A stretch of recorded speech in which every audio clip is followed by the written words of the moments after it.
जय हिंद दोस्तों। इस वक्त हमारे साथ में हैं doctor Akhtar Hussain, minority wing के अध्यक्ष हैं। डॉक्टर साहब, सबसे पहले आपका आज की बात में स्वागत है। एमसीडी चुनाव, उपचुनाव पर क्या स्थिति है? कल्याणपुरी, शाहाबाद डेयरी और हमारा चैनल हर जगह कवर कर रहा है, और आपका ये जाफराबाद, क्या लगता है क्या स्थिति होगी 5 उपचुनाव सीटों पर? देखिए, उपचुनाव में हम 5 सीटें भारी बहुमत से जीत रहे हैं, और उसकी एक वजह है। वजह यह है कि पिछले विधानसभा चुनाव में 15 साल तक कांग्रेस की सरकार रही और 5 साल बीजेपी की सरकार रही। कांग्रेस की 15 साल की सरकार से, उनके भ्रष्टाचार से, उनके निकम्मेपन से जनता इतनी त्रस्त हो गई थी कि उसने फिर आगे आने वाले विधानसभा चुनाव में आम आदमी पार्टी को वोट देकर और माननीय अरविंद केजरीवाल जी के नेतृत्व में सरकार बनवाई। सरकार बनने के बाद जिस तेज़ी के साथ माननीय मुख्यमंत्री जी ने, आम आदमी पार्टी की सरकार ने काम करना शुरू किया, एजुकेशन के क्षेत्र में, बिजली के क्षेत्र में, पानी के क्षेत्र में, स्वास्थ्य के क्षेत्र में, वृद्धा पेंशन जो 1000 रुपये थी उसको 2500 रुपये कर दिया। उसके अलावा बहुत सारे ऐसे काम, होम डिलीवरी, हमारी आज 100 से ज़्यादा जो सर्विसेज हैं वो होम पर हमारे आपके घर पे उपलब्ध हैं। ऐसे बहुत सारे काम किए तो जनता ने देखा कि एक आम आदमी पार्टी ही एक ऐसी आदमी पार्टी है कि जो कहती है वो करती है। अरविंद केजरीवाल जी ने जनता से जो 70 के 70 वादे किए थे वो सारे वादे पूरे कर दिए। इसलिए जनता को विश्वास हो गया कि दिल्ली में अब कोई भी पार्टी काम करने के लायक नहीं है। अगर कोई काम करने के लायक है तो वो है सिर्फ आम आदमी पार्टी। तो जनता को विश्वास हो गया। मैं 4 विधानसभा में जो इलेक्शन हो रहे हैं, मैं 4 उपचुनाव हो रहे हैं, मैं वहाँ गया, वहाँ लोगों से पूछा कि भाई आप एमसीडी उपचुनाव में आम आदमी पार्टी को क्यों जितवाना चाहते हैं? तो वो जनता अपने आप बोलने लगती है कि हमारे बिजली के बिल जीरो आ गए, हमारा पानी का बिल जीरो आ गया, हमारे स्कूल अच्छे हो गए, हमारे बच्चे अच्छे स्कूलों में पढ़ने लगे, हमारे जो है हमारे मोहल्ले में मोहल्ला क्लिनिक खुल गई, और हमारे घर में जो हमारी अम्मा थी उनकी जो वृद्धा पेंशन आती थी 1000 रुपये, वो 2500 रुपये होगी। तो बहुत सारे काम उन्होंने गिनवा दिए, जिससे वजह से जनता को पूरा विश्वास है कि जिस तरीके से दिल्ली की जनता के लिए आम आदमी पार्टी ने काम किया है, उसी तरीके से एमसीडी में जब आम आदमी पार्टी की सरकार बनेगी तो एमसीडी में भी बहुत ही अच्छा काम करेगी। आज देखिए, आप देखिए कि एमसीडी अपने शिक्षकों को तनख्वाह नहीं दे पा रही, अपने डॉक्टर्स को तनख्वाह नहीं दे पा रही, अपने सफाई कर्मचारियों को तनख्वाह नहीं दे पा रही, जिसकी वजह से दिल्ली बार बार कूड़े के ढेर में तब्दील हो जाती है और दिल्ली की जनता इसका खमियाजा भुगतती है। तो इसलिए जो है दिल्ली की जनता ने, ये तो उपचुनाव हैं, उपचुनाव तो हम जीत ही रहे हैं। आने वाले जो मुख्य चुनाव एमसीडी के हैं, मुख्य चुनाव में इंशाल्लाह तीनों मेयर आम आदमी पार्टी के बनेंगे, और आम आदमी पार्टी जैसे दिल्ली में काम कर रहे हैं इसी तरीके से एमसीडी में भी आम आदमी पार्टी की सरकार बनकर और अच्छा काम करेगी। जनता की जो वो हैं उन पे खरा उतरने की कोशिश करेगी। जैसा कि उपचुनाव के अंदर इसमें कोई दो राय नहीं है कि दिल्ली सरकार हर तरफ अच्छा कार्य कर रही है, हॉस्पिटल से लेकर, चाहे वो जल बोर्ड का हो, चाहे बिजली का हो। कहीं पर थोड़ी बहुत खामियां होती हैं, इसमें कुछ कमियां होती हैं, उस पर एक्शन होता है, कार्रवाई होती है, फिर वो सही हो जाता है। क्या लगता है कि 2022 में आपने अभी कहा कि तीनों मेयर आम आदमी के होंगे, ये 5 उपचुनाव तो विधायक थे आम आदमी के, हर जगह आम आदमी की सरकार है, एक वो अलग चीज़ हो जाती है। उपचुनाव के अंदर तीनों मेयर, इस पर पूर्ण विश्वास है कि सरकार का काम जनता के जहन में घुस चुका है। देखिए, ऐसा है कि आम आदमी पार्टी कोई पार्टी नहीं है, आम आदमी पार्टी एक आंदोलन है। आम आदमी पार्टी एक, आप पूरे हिंदुस्तान में एक ऐसी पार्टी आम आदमी पार्टी है जो सिर्फ काम की बुनियाद पर जनता से वोट मांगती है। ना किसी हिंदू, ना मुसलमान, ना सिख, ना ईसाई, ना कैबनल, किसी चीज़ पे वोट नहीं मांगती, सिर्फ काम की बुनियाद पर वोट मांगती है। और दिल्ली की जनता बहुत समझदार हो चुकी है कि अब उसने जिस तरीके से दिल्ली की सरकार के कामों को देखा है तो वो बहुत समझदार हो चुकी है, अब किसी के कहने में नहीं आने वाली। आप देखिए, 15 साल में जो कांग्रेस की सरकार ने भ्रष्टाचार किए, आज कांग्रेस के नेता, जो पुराने नेता हैं, उनको खुद यकीन हो गया है कि कांग्रेस की सरकार और भाजपा की सरकार दोबारा दिल्ली में कभी नहीं आने वाली। इसलिए आम आदमी पार्टी की नीतियों से प्रभावित होकर, दिल्ली सरकार के कामों से प्रभावित होकर जितने भी हमारे कांग्रेस के भाई हैं वो सब कांग्रेस, हमारी आम आदमी पार्टी को ज्वाइन कर रहे हैं। डॉक्टर साहब, एक सवाल है कि सबसे बड़ा सवाल मोहम्मडन वोट बैंक का। जी, मोहम्मडन वोट बैंक एक सवाल खड़ा कर रहा है मरकज के ऊपर, जो कि आपने देखा होगा कि जाफराबाद के अंदर पोस्टरबाजी हुई, मरकज़ में ताला क्यों। मैंने चैनल पे इसको हमारे मौलाना जावेद ने इंटरव्यू दिया था, दिखाया भी है। और हकीकत यही है कि कुछ सवालात हमारे मुख्यमंत्री जी के जो थे, लोगों के जहन में, लोगों के दिलों में हैं, क्या वो घर मोहम्मदन के दिल में केजरीवाल फिर बना पाएंगे जो 2022 के अंदर आम चुनाव में। पहली बात तो आम आदमी पार्टी वोटों की राजनीति नहीं करती। आम आदमी पार्टी सिर्फ काम की राजनीति, काम की बात करती, काम की राजनीति करती है और सिर्फ जनता का समर्थन मांगती है। वोटों का राजनीति आम आदमी पार्टी नहीं करती। दूसरी बात, जो पिछली बार ये सब हुआ, इसमें क्या था कि जो कांग्रेस है, आज कांग्रेस के पास वोट मांगने के लिए कुछ भी नहीं है। उनके पास कोई दावा नहीं है, कोई वादा नहीं है जिसकी बुनियाद पर वो वोट मांग सके।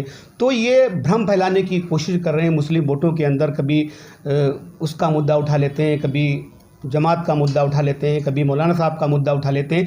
जबकि ये इलेक्शन जो है, आप समझें, ये इलेक्शन जो है नाली का इलेक्शन है, नाली और गाली का इलेक्शन है। ये इलेक्शन सफाई का इलेक्शन है। नाली और गाली का इलेक्शन मैं इसलिए कहता हूँ क्योंकि अगर आपकी नाली साफ नहीं होगी तो आपको गालियाँ मिलेंगी, इसलिए नाली और गाली का इलेक्शन होता है। इस इलेक्शन में इन मुद्दों का कोई मतलब नहीं होता। आप साफ सफाई का इलेक्शन है, मुद्दा नहीं होता तो पोस्टरबाजी में खुलेआम चल रही है, चाहे वो आम आदमी हो और चाहे आपके जो है कांग्रेस हो। देखिए, कांग्रेस के पास कुछ कहने को है नहीं।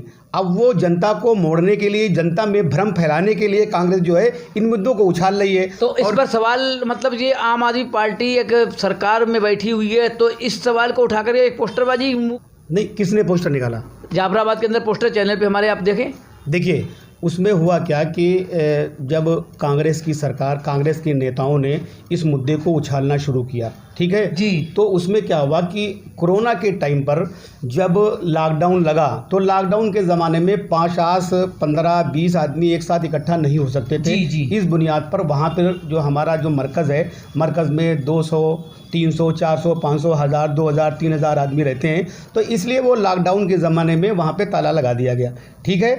अब अभी खुला कहाँ है सर? अब देखिए, मस्जिद खुली हुई है, मस्जिद हमारी खुली हुई है। मस्जिद में 5 वक्त की नमाज होती है, लेकिन इज्तिमाई तौर पे वहाँ पे 1000, 2000 आदमी नहीं इकट्ठा हो सकते हैं, इसलिए ताला वहाँ पे लगा हुआ है। इंशाल्लाह हम लोग पूरी तैयारी कर रहे हैं और बहुत जल्द ताला खुलेगा। मैंने सवाल सर करा था कि हमारे माननीय मुख्यमंत्री जी क्या मोहम्मदन के दिल के अंदर जगह बना पाएंगे 2022 के लिए? देखिए, फिर आपने वही सवाल पूछा। सवाल इसलिए पूछा है ना, देखिए, कि सवाल मरकज का लोगों के जहन में है। आप ये बताइए कि जो बिजली के बिल 0 आ रहे हैं जी, ये क्या खाली हिंदुओं के आ रहे हैं कि मुसलमानों के भी आ रहे हैं? सभी के हैं, सभी के। जो पानी का बिल 0 आ रहा है सभी वो का हिंदुओं का, मुसलमानों। जो हमारी सरकार स्कूल अच्छे कर रही है उसमें सबके बच्चे पढ़ते हैं, मुसलमानों के बच्चे पढ़ते हैं, सिखों के बच्चे पढ़ते हैं, हिंदुओं के बच्चे पढ़ते हैं। जो हॉस्पिटल में अच्छी जो है स्वास्थ्य व्यवस्था हुई है, उस स्वास्थ्य व्यवस्था का जो फायदा है वो मुसलमान भी ले रहे हैं, सिख भी ले रहे हैं, ईसाई भी ले रहे हैं। जो वृद्धा पेंशन हमने खोली, कोई हिंदू के लिए थोड़ी खोली हमने, उसमें मुसलमान भी उसका फायदा उठा रहे हैं, सिख भी उठा रहे हैं सब। तो देखिए,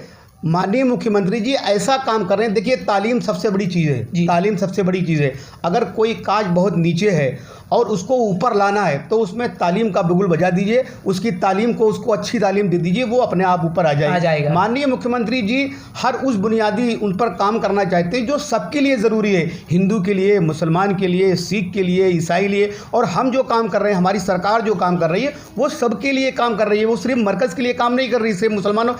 कांग्रेस के पास कहने को कुछ नहीं। देखिए, कांग्रेस का वोट बैंक अपने आप मुसलमानों का कांग्रेस वोट बैंक मांगती थी, लेकिन आज वो बपौती ख़त्म हो गई। जो लोग ये परसेप्शन था कि हमारा जो है ख़ानदानी, हम कांग्रेसी हैं या हमारे खून में कांग्रेस है, नहीं, आम आदमी पार्टी ने उस परसेप्शन को ध्वस्त कर दिया।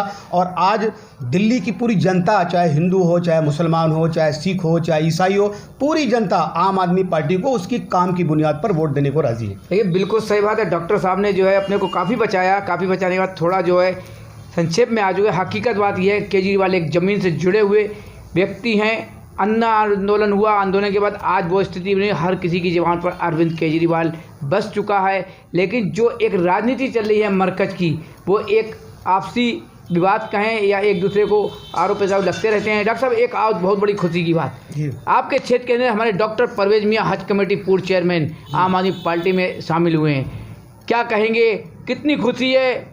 बहुत बहुत उनका स्वागत है, उनका हम इस्तकबाल करते हैं। और हमारी पार्टी का परिवार बढ़ा है। और मैंने आपसे पहले कहा कि कांग्रेस के जितने भी लीडर हैं और भाजपा के आज इतनी तेज़ी के साथ हमारी पार्टी को ज्वाइन कर रहे हैं। क्यों ज्वाइन कर रहे हैं? क्योंकि उन्हें यकीन हो गया है कि काम की बुनियाद पे सिर्फ आम आदमी पार्टी ही अच्छी सरकार दे सकती है, अच्छे काम कर सकती है। और अब आने वाले 10 साल, 15 साल, 20 साल में कभी ना कांग्रेस आने वाली है और ना कभी आएगी। इसलिए डॉक्टर साहब आए, उनका बहुत बहुत स्वागत है। हमारे परिवार बड़ा टीम भी आई है पूरी। अब डॉक्टर साहब की टीम आई हुई है। टीम को तो मैंने नहीं देखा, मैंने डॉक्टर साहब के बारे में सुना है।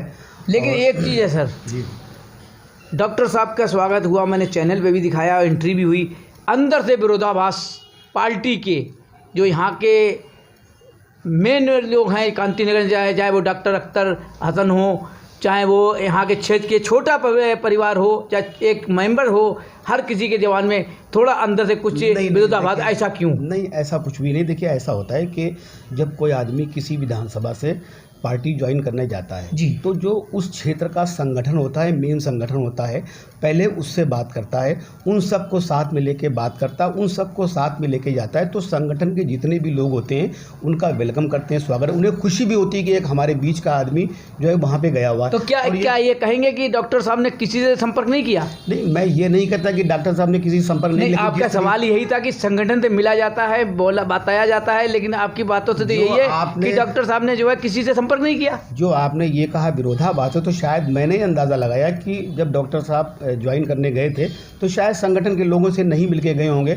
अगर संगठन के लोगों से मिलके गए होते तो किसी के दिल में कोई कुछ नहीं रह जाता ना, तो इसलिए शायद ऐसा कुछ हो रहा है। तो अब क्या है, डॉक्टर साहब से मिलाप होगा या क्या होगा कि इस तरीके से अगर रहेगा तो काफ़ी दिक्कतें आगे आ सकती हैं? बिल्कुल आपकी बात सही है कि डॉक्टर साहब ने हमारी पार्टी को ज्वाइन किया है और हमारी पार्टी मजबूत होगी।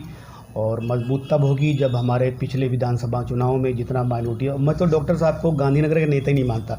डॉक्टर साहब दिल्ली के नेता हैं, बड़े नेता हैं। मैं तो उनको गांधीनगर का नेता नहीं मानता, मैं तो पूरी दिल्ली का नेता मानता हूँ। तो पिछले विधानसभा चुनाव में जो माइनॉरिटीज़ का वोट आम आदमी पार्टी को मिला था, अगर उसमें कुछ इजाफा होगा तो ये डॉक्टर साहब की उपलब्धि होगी और डॉक्टर साहब के क्रेडिट में जाएगा। और मुझे इंशाल्लाह उम्मीद है कि डॉक्टर साहब मेहनत करेंगे पार्टी के लिए और हमारा जो है वोट बढ़ाने की कोशिश करेंगे। तो डॉक्टर साहब, आप भी डॉक्टर साहब हैं, हमारे वो भी डॉक्टर साहब हैं। डॉक्टर साहब अख्तर हसन जी क्या ये करेंगे कि जो हमारे संगठन के छोटे या बड़े जो भी हैं उनको मनाएंगे कि डॉक्टर साहब के पास चलकर उनका स्वागत और सम्मान? और वही जो है आज दिल्ली का तुमने आपने बता दिया कि हकीकत में जो है कि दिल्ली के ही वो नेता हैं और बड़े हैं, सम्मानित हैं। तो ये मेल के लिए क्या डॉक्टर हसन आगे आएंगे कि डॉक्टर परवेज जी के लिए? सर, झगड़ा वगड़ा कुछ नहीं है। झगड़ा की बात ही नहीं करिए। मेल ऐसा होता है जब कोई नई चीज़ किसी नई चीज़ में शामिल की जाती है तो उसको एक्सेप्ट करने में थोड़ा टाइम लगता है। सपोज़ करो चीनी है, चीनी का शरबत बना हुआ है, जब अलग से उसमें आप चीनी और डालेंगे, उसको घोलेंगे तो थोड़ा घुलने में टाइम लगेगा। तो क्या मीठा घोल कप मेरे को पीने को मिलेगा शरबत के तौर पर डॉक्टर और सदस्यों के बीच में? ये तो डॉक्टर साहब ने पार्टी ज्वाइन की है और डॉक्टर साहब को चाहिए कि संगठन के लोगों से मिल के उनसे बात करें, उनके बीच में रखें। कि देखिए, ऐसा होता है कि दो तरीके की राजनीति होती है जी। एक तो विधानसभा के साथ मिलकर चलने की राजनीति होती है और एक ऊपर की राजनीति होती है। अब डॉक्टर साहब अगर हम लोगों को साथ में लेकर चलना चाहते हैं तो एक साथ बैठें, लोगों को बुलाएं, संगठन को बुलाएं, उनसे बात करें, बुलाएं और उनका स्वागत किया जाएगा और जो कुछ होगा देखा जाएगा। ठीक है, डॉक्टर साहब ने साफ कर दिया कि ऐसा कोई विरोधाभास नहीं है। हकीकत बात यह है कि अगर घर से बाहर निकलते हैं तो परिवार वालों को बताकर निकलते हैं कि आज मैं कृष्णा नगर जा रहा हूँ, आज मैं वेलकम जा रहा हूँ। क्योंकि आने के बाद पता नहीं है कि देर हो जाए, कोई बात हो जाए तो कम से कम संपर्क कर सकते हैं। ये साफ बात को इन्होंने घुमाकर साफ कह दिया है कि डॉक्टर साहब ने जब एंट्री की थी यहाँ के लोगों को बताना चाहिए था, साथ में लेकर चलना चाहिए था। इस बात को